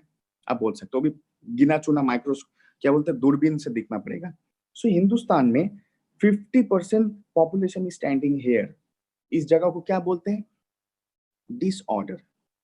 40% इज स्टैंडिंग हियर, डिजीज, मतलब हम 90% में आए, और 10% इस साइड में खड़े, सेफ जोन। इसको मान लो अभी तक ये पूरा ग्रीन, ये ग्रीनिश जोन, ये है ग्रे जोन। अब यहाँ से डार्क जोन शुरू हो गया, रेड जोन या ब्लैक जोन, आप जो भी बोलना चाहें। बोलते हैं ना ग्रीन मतलब अच्छा, ऑपरेशन थिएटर के बाद ग्रीन, या कुछ सिग्नल में ग्रीन, हाँ नॉट आउट। रेड मतलब क्रिकेट में आउट। क्रिकेट देखते हैं अगर आप, नेपाल में भी आजकल क्रिकेट बहुत चलते हैं, ग्रीन आया नॉट आउट, रेड आया मतलब आउट, राइट, खतरा सिग्नल मीन्स रेड। यहाँ से रेडिश सिग्नल शुरू हुआ, पूरा रेड सिग्नल नहीं है, रेडिश, रेडिश मतलब लालचे लालचे, लाला लाला, पूरा लाल लाल टाइप का, और ये पूरा पूरा ही रेड। तो यहाँ से रेडिश सिग्नल शुरू हुआ ऐसा, और यहाँ पे जाकर पूरा रेड। यहाँ से इस साइड से ग्रीनिश सिग्नल शुरू हुआ, और यहाँ पे पूरा ग्रीन इस साइड से। सो हिंदुस्तान का 90%, 50% पॉपुलेशन यहाँ पे, 40 यहाँ पे, मतलब 90% पॉपुलेशन श्योरली रेडिश जोन से है, और 40% पॉपुलेशन पूरा ही रेड जोन में है। बट यहाँ पे रहने वाले लोग अभी तक ये सोचते हैं डिसऑर्डर क्या है, उनको पता नहीं। यहाँ पे रहने वाले लोग ये सोचते हैं मेरा तो डिजीज है नहीं, बट उनको पता नहीं आगे डिजीज ये है, वो बच्चा है, आगे हाईवे है, जाके लॉरी ठोक देगा। Just that people don't understand this. Even the aristocrat and bureaucrat, जो लोग अपने आप को ऐसा बोलते हैं, this is what is our market. अगर आप मुझे पूछेंगे सर मैं बहुत बड़ा बिजनेस कैसे कर सकता हूँ ऑडियंस के द्वारा, ऑडियंस का एजुकेशन एंड प्रोडक्ट के द्वारा, दिस इज योर मार्केट। अगर हम लोग ये नॉलेज को स्प्रेड कर सकते हैं, पीपल विल कम। न्यूट्रिसिटिकल कैसे हेल्प करेगा वो तो हम आएंगे, बट यू जस्ट इमेजिन अगर 10 लोगों के साथ आप फोन में बात करते हैं, सामने मिलता भी, देखिए अभी तो लोग सामने भी मिल रहे हैं आसपास, आप एक टॉपिक में बात करें ना, एग्जाम्पल दीजिए ना कुछ, बद हजम, हजम, बद हजम, अल्सर, वो दीजिए ना, डाइजेशन, इनडाइजेशन, अल्सर, इसका एग्जाम्पल दीजिए। तो आई थिंक 10 में से 5 आपको बोलेंगे मेरा तो ये टाइप का इंडाइजेशन है। फिर एग्जाम्पल दीजिए, राइट, कि motion, tight motion, right, constipation, motion, tight motion, constipation, उसमें से आई थिंक 3 बोलेंगे मेरा तो बहुत टाइट मोशन है, 3 बोलेंगे मेरा तो बहुत इंडाइजेशन है, अल्सर अभी तक है नहीं, कॉन्स्टिपेशन स्टैम्प अभी तक है नहीं, मेरा ना बहुत टाइट मोशन है, मेरा ना बहुत इंडाइजेशन है, उसके आगे क्या है, अल्सर और कॉन्स्टिपेशन। तो अब लोगों को ऑप्शन दीजिए भैया आपको क्या चाहिए, इसके आगे भाई आपको कॉन्स्टिपेशन चाहिए या बैक टू नॉर्मल मोशन चाहिए, इसके आगे अल्सर चाहिए या बैक टू डाइजेशन चाहिए, choice is yours. If you want to get from this red zone back to the green zone, मैं आपको मदद कर सकता हूँ। अगर इसके आगे आप जाना चाहते हैं तो हॉस्पिटल से वहां पे आप जरूर जा सकते हैं। Give the option, you don't pull people and you just give the option, you just give the knowledge and let them decide उनको क्या करना है। आप किसी का डिसीजन नहीं ले सकते बट उसके डिसीजन को इन्फ्लुएंस जरूर कर सकते हैं। One more time, never decide for people but you can influence the decision of people। इस चीज को हमेशा याद रखिए। आप लोग नेटवर्कर्स है, लीडर्स है and you are health care entrepreneurs यार, आप लोग एंटरप्रेन्योर हो। याद कीजिएगा, never decide for someone but you can definitely influence the decision of someone. Okay, आप किसी के लिए नहीं बोल सकते ये लो ही लो, मतलब आपने उसके लिए डिसाइड कर लिया, वेरी बैड। लेकिन आपने इस तरीके से बोला कि उसका डिसीजन आपके न्यूट्रिशन के तरफ, ऑडियंस के फ्रूट फाइबर की तरफ आ गया, तो you have influence the decision, that's a great leadership. मैं आपको बोलूंगा।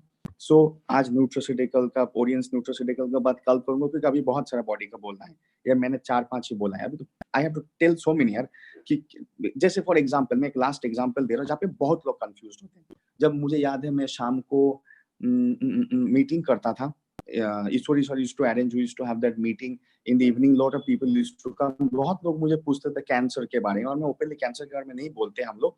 देयर इज अ रीजन कि that cancer is actually we call it yet in the class of untreatable disease. अभी तक भी उसको मेडिकल इंडस्ट्री ने वो क्लासिफिकेशन में रखना भी चाहिए, because the percentage of recovery is 2 to 3%, so we put it in the untreatable disease। लेकिन ट्यूमर के बारे में हम ओपनली बात कर सकते हैं। तो बहुत सारे लोग पूछते हैं सर ट्यूमर के बारे में बोल सकते हैं हम, बट कैंसर के बारे में क्यों नहीं बोल सकते। अब आपको फाइनल बात बोलता हूँ, आपने कैंसर वर्ड सुना है, आपने ट्यूमर वर्ड भी सुना है। Tumour is a disorder, cancer is a disease. So आप बोलेंगे ट्यूमर क्या है सर, थोड़ा सा बताइए, interesting, I know you want to know, ताकि आप समझ जाओ आपको प्रोडक्ट भी कैसे बोलना है, कैसे लोगों को पुल करना है। यू सी, एवरी सेल, हमारे बॉडी में जो सेल्स है, the cells have a growth. फिर से बोल रहा हूँ, हमारे बॉडी में जो सेल्स है, कोशिकाएं, राइट, हमारे सेल्स का जो कोशिकाएं है, आपको पता है कोशिकाओं का ग्रोथ भी होता है, डेथ भी होता है। Every day new cells are born and every day old cells are dead. आप जानते नहीं जानते, इतना मुझे बताइए, इतना जानते हैं तो मुझे समझाना इजी होगा ट्यूमर कैंसर को। आप जानते हैं ना कि हर दिन हमारे बॉडी के अंदर सेल्स का, न्यू सेल्स का बर्थ होता है, ओल्ड सेल्स का डेथ होता है। I think you are aware of this. Every day new cells are born and old cells are dead. This is actually the pattern of the cellular way of our body, cellular working of our body, cellular operation, जो भी आप बोलेंगे, cellular power, जो भी word आप use करना चाहें। So every day new cells are born, old cells are dead. So cells का birth, cells का जो पैदा होना और cells का जो death होना, जैसे ऐसा एक एग्जाम्पल लेते हैं, अगर सेल्स का डेथ जरूरत से बहुत ज्यादा हो जाएगा, बहुत जरूरत से बहुत स्पीड में हो जाएगा, लेट से आपको उम्र है 40, मैं एक एग्जांपल दे रहा हूँ, आपको उम्र है 40 और आपका सेल्स का डेथ होने का रेशियो पर डे 100 to 200 के बीच होना चाहिए।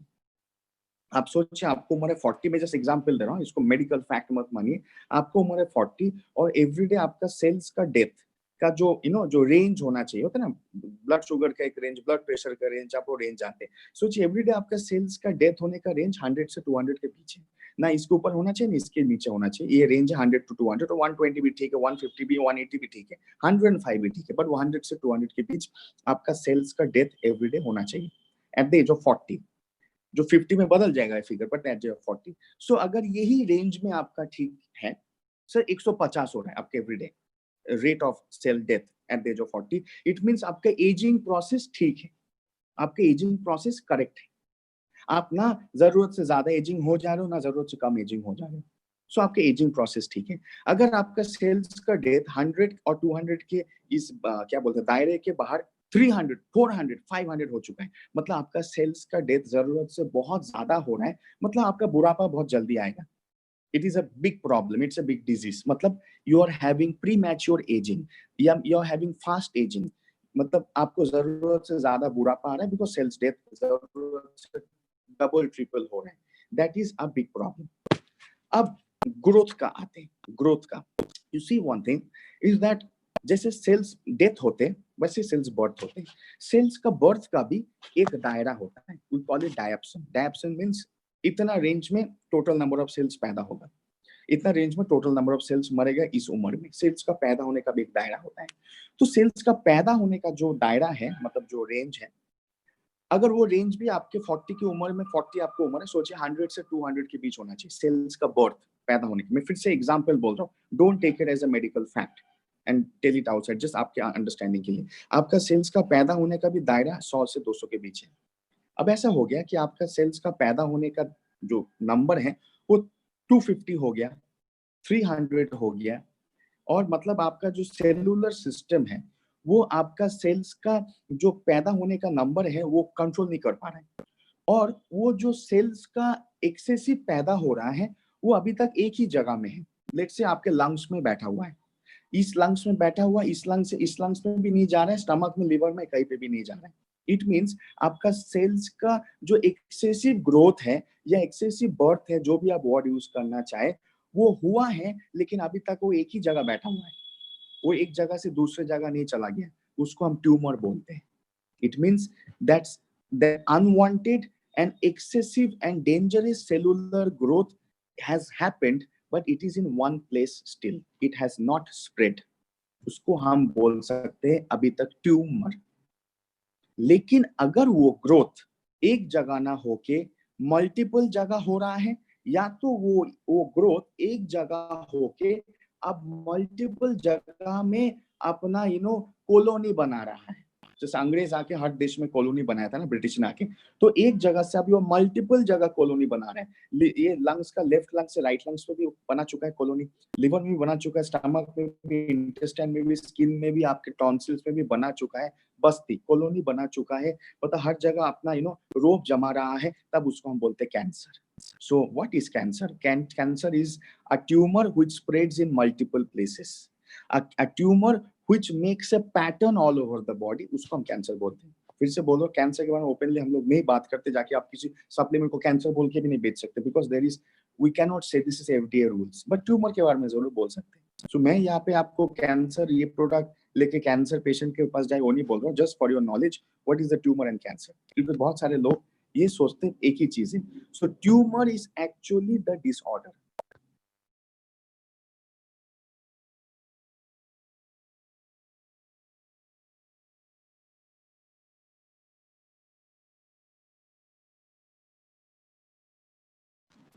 Why tumor is actually the disorder? Because cellular जो growth है, the cellular growth 100 से 200 के बीच होना चाहिए. It's the right order.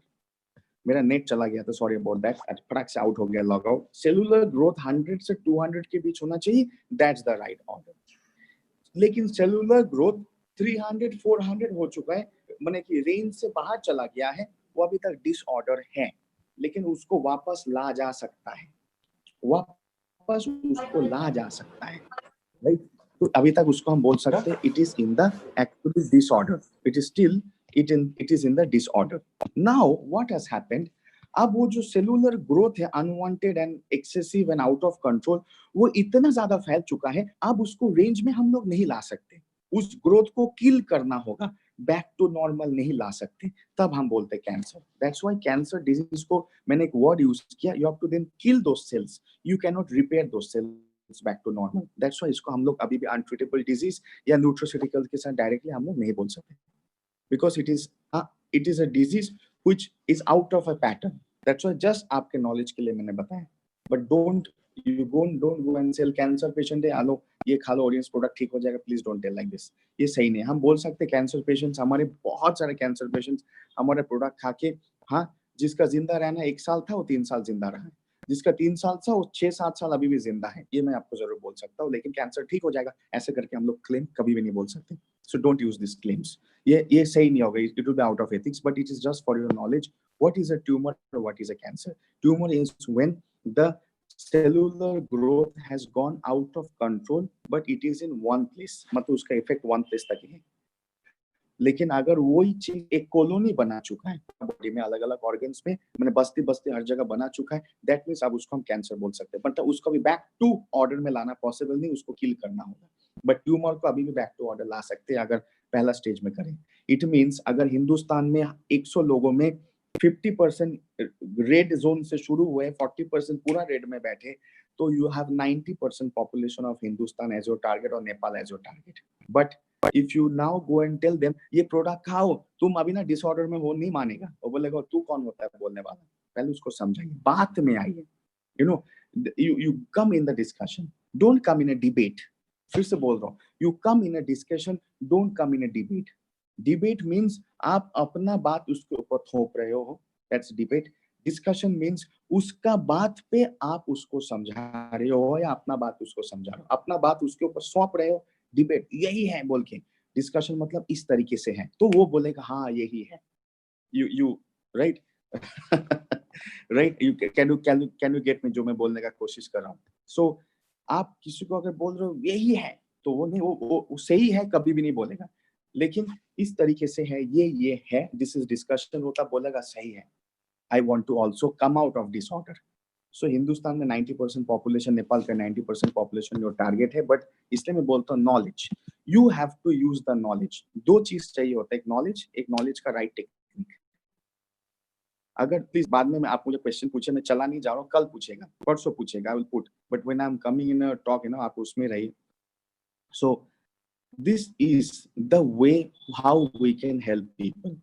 This is the way of discussion, because discussion, first you will do conversation.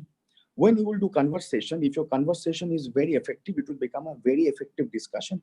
Discussion will lead to what? बोलिए, पहला क्या है? Conversation, बातचीत. उसके बाद क्या है? गहरा और समझदार बातचीत, डिस्कशन. डिस्कशन अगर बढ़िया हुआ, मैं आपका कस्टमर हूँ या आपका कोई दोस्त हो, आप ओरिएंट्स वाला हो, आपने मेरे साथ पहले कन्वर्सेशन किया, उसके बाद आपने मेरे साथ बढ़िया डिस्कशन किया.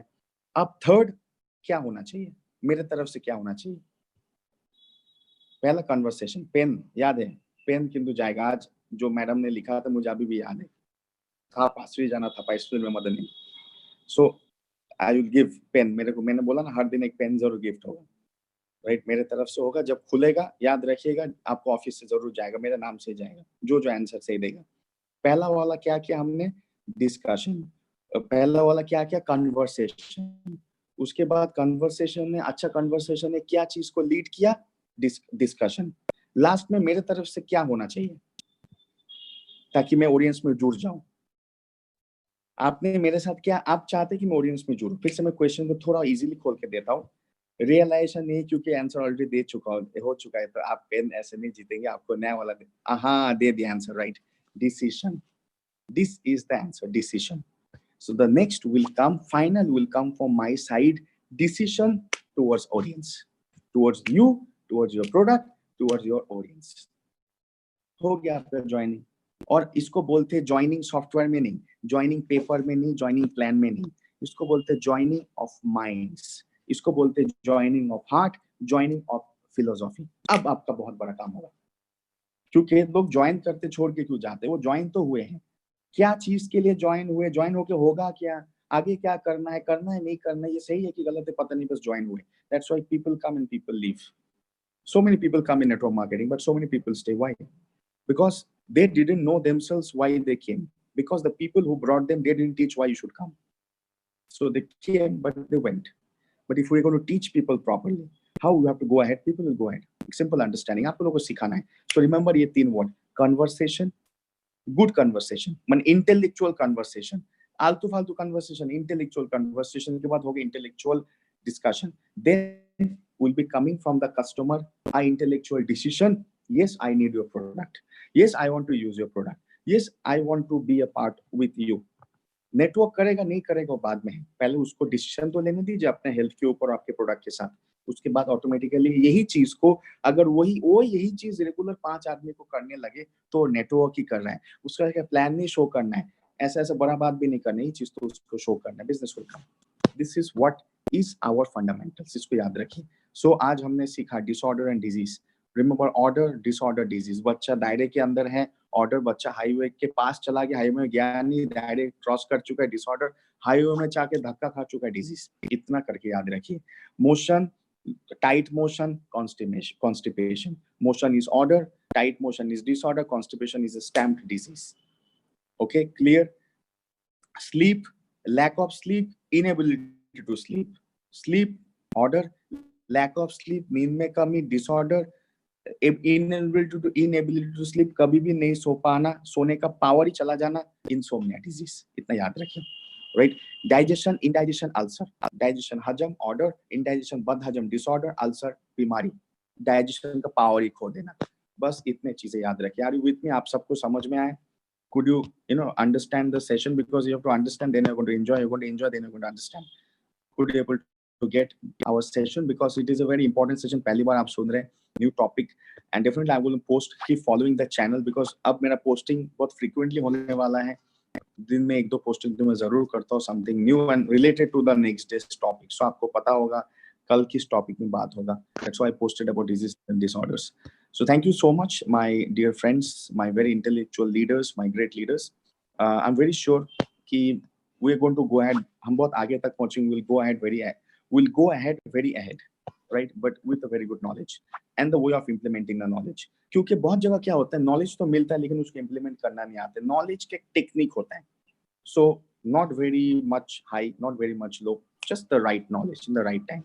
इसलिए कल परसों तरसों ये चलने वाला है ताकि आपको मैं अल्सर और इंडाइजेशन समझा पाऊँ। कुछ फोटो डाल दूं जहाँ पे आप देखेंगे अल्सर और इंडाइजेशन का डिफरेंस क्या ऑर्गन वाइज। टेलीग्राम में डालूंगा क्योंकि मुझे ये स्क्रीन शेयरिंग करने में थोड़ा दिक्कत होता है।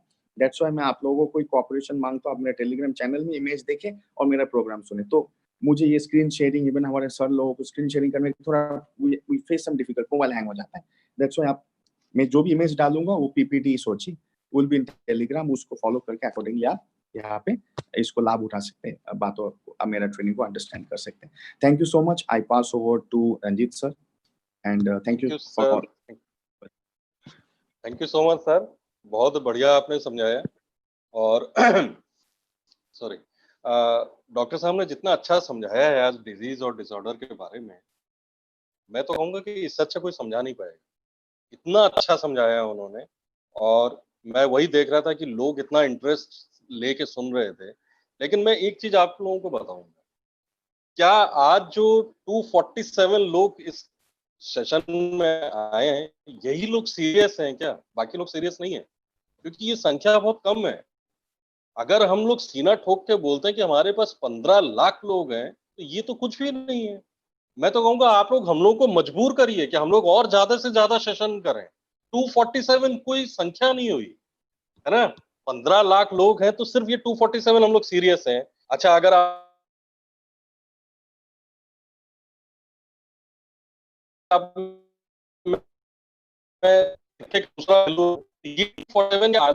अगला मौसम तमांग और अगला मनोज कुमार राय बनने के मादा रखते हैं, इसका मतलब यही ना, यही लोग सीरियस है, मतलब यही लोग बनेंगे आगे चल के हम लोग इन्हीं लोगों को आगे करेंगे। बाकी लोग तो फिर गोल्डन अपॉर्चुनिटी हाथ से निकल जा रहा है।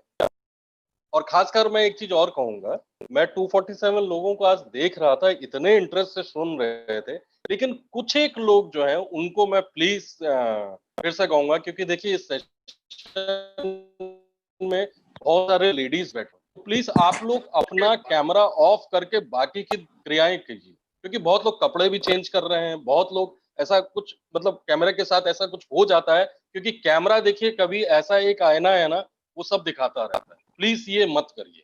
ये मनोज सर ने भी 6 बजे के प्रोग्राम में बोला था, क्योंकि देखिए अगर आप कहीं पे क्लास अटेंड करने जा रहे हैं तो क्या आप वहां पे खड़े होकर अपना कपड़ा चेंज करेंगे? प्लीज इसको मनोज सर भी बैठी हो, अच्छा नहीं लगता है देखने में, ठीक है। लेकिन हाँ, ये भी कहूंगा कि आज जितने भी प्रोग्राम में हमारे इस सेशन में जो लोग लेडीज थे, वो मैं सबको देख रहा था, बहुत अच्छी तरीके से सब लोग सुन रहे थे, सब लोग।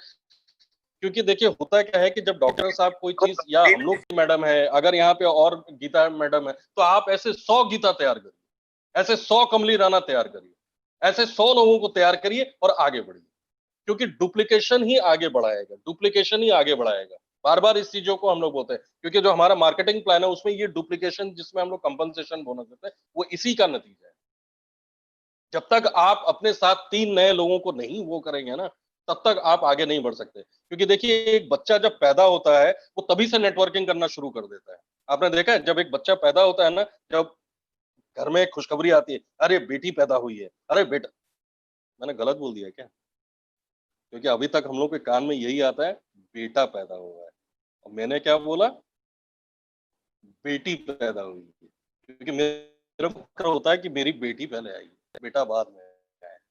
मैं बहुत खुश होता हूँ जब बेटियां आगे बढ़ती है ना? तो ध्यान रखिए, तब से बच्चा नेटवर्किंग कर रहा है, क्योंकि लोग वहां पे आने लगते हैं मिठाई लेके, उसको वो करते हैं, हॉस्पिटल में डॉक्टर्स नर्स, तभी से नेटवर्कर बन जाता है, वो तभी से नेटवर्किंग करना शुरू कर देता है, और मरते दम तक, जब तक उसकी चिता में आग नहीं लगती है तब तक वो नेटवर्किंग करता है। बताइए कैसे? जब वो जाता है ना अपने अंतिम यात्रा में, तो 4 लोग उसको कंधा देने के लिए आ रहे हैं, नेटवर्किंग तब भी हो, मरते दम तक नेटवर्किंग करके जा रहा है। तो अगर कोई किसी से कहता है ना कि मैं नेटवर्कर हूं, अरे तुम तो लोग जोड़ने वाला काम करते हो, तो सर अकेले तुम क्या कर ले जाओगे, ये बता दो। अकेले कोई आज तक कुछ कर पाया है क्या? नहीं होता है। तो कोशिश करिए कि ऐसे करना है कि ता जिंदगी ता उम्र तक लोग आपको याद रखें। हम लोग जब तक नेटवर्किंग कर रहे हैं, जब तक हम लोग इस फील्ड में, हम लोग समीर सर को सैल्यूट करेंगे, हम लोग मौसम तवांग सर को सैल्यूट करेंगे, मनोज राय सर को करेंगे, डॉक्टर साहब को करेंगे, अपने मनोज सर को करेंगे। ध्यान रखिए इस चीज का कि इसके साथ उन लोगों को साथ लाना है, क्योंकि आज 135 करोड़ जनता है और उसमें 15 लाख लोग ओरियंस के साथ जुड़े हुए हैं, तो उसमें ये 247 संख्या क्या है? कुछ नहीं है, 1% भी, 0.00 पता नहीं कितने परसेंट। इसका मतलब ये 247 लोग आज सीरियस हैं, जो आगे बढ़ने का मादा रखते हैं, तो हम उनको सिखाएं, आओ मेरे साथ करो, आगे बढ़ो। नहीं आगे बढ़ोगे तो रह जाओगे वहीं पे, फिर एक दूसरे के, दूसरों के कामयाबी ताली बजाना अच्छा नहीं है। आप खुद ऐसा बनिए कि आपके लिए पीछे लोग ताली बजाएं, करना है, ऐसा बनना है आगे। दूसरों के लिए ताली बजाना तो फिर मन में कहीं वो आता है ना, एक ईर्ष्यापन आता है ना, यार इसने आज हैरियर गाड़ी खरीद लिया, आज इसने मर्सिडीज खरीद लिया, मेरा कब होगा? तो खुद ऐसा करो ना कि तुम्हारे पीछे लोग आए और ताली बजाए, जब तुम खरीदने जाओ तो 100 लोग पीछे खड़े रहे देखने के लिए कि देखिए रंजीत सर ने आज गाड़ी खरीद ली, या देखिए आज मौसम सर ने गाड़ी खरीद ली। खुद ऐसा बनो, दूसरों के भीड़ में क्यों बनने जा रहे हो? क्या हासिल हुआ? क्या तुम्हारे बच्चे कहेंगे, सर पापा तो हर किसी के उसमें चले जाते हैं, वो गाड़ी लेके आते हैं, मेरे पापा पता नहीं कब गाड़ी लाएंगे। नहीं, वो नहीं करना। खुद ऐसा करिए कि आपके लिए 100 लोग पीछे खड़े हो, और जो जब आप जब ऐसे करके बोलेंगे तो एक साथ 5,000 आपके साथ नमस्कार दोस्तों बोले, तो वो चीज करना है, वो आग पैदा करनी है। ठीक है, तो यहीं पे मैं अपना सेशन खत्म करता हूँ, क्योंकि ज्यादा बोल दूंगा तो ज्यादा लोगों को नहीं, सब लोगों के सर के ऊपर से निकल जाएगा। ठीक है, तो सेशन यहीं पे मैं क्लोज करता हूँ, और थैंक यू सो मच। आप लोग आए और कोशिश करिए और ज्यादा लोगों को अपने साथ लाएं, मजबूर हम लोग को करिए कि हम लोग ऐसे 10 सेशन और बड़े बड़े करें। ठीक है, क्योंकि अभी कोरोना का इफेक्ट है ना, तो अभी तो हम लोग को घर पे ही रह के काम करना है। जब सब कुछ खत्म हो जाएगा, भगवान करे बहुत जल्दी खत्म हो, और भगवान करे बहुत जल्दी हम आप दूसरे से एक दूसरे से मिल सके, गले मिल सके। ठीक है, तो शाम को 6 बजे, ध्यान रखिएगा, शाम को 6 बजे एकदम डॉट 5 मिनट पहले आप लोग सब लोग लॉग इन हो जाइए, और आइए हम लोग एक दूसरे का हाथ पकड़ते हैं और आगे बढ़ते हैं। Thank you so much, thank you so much.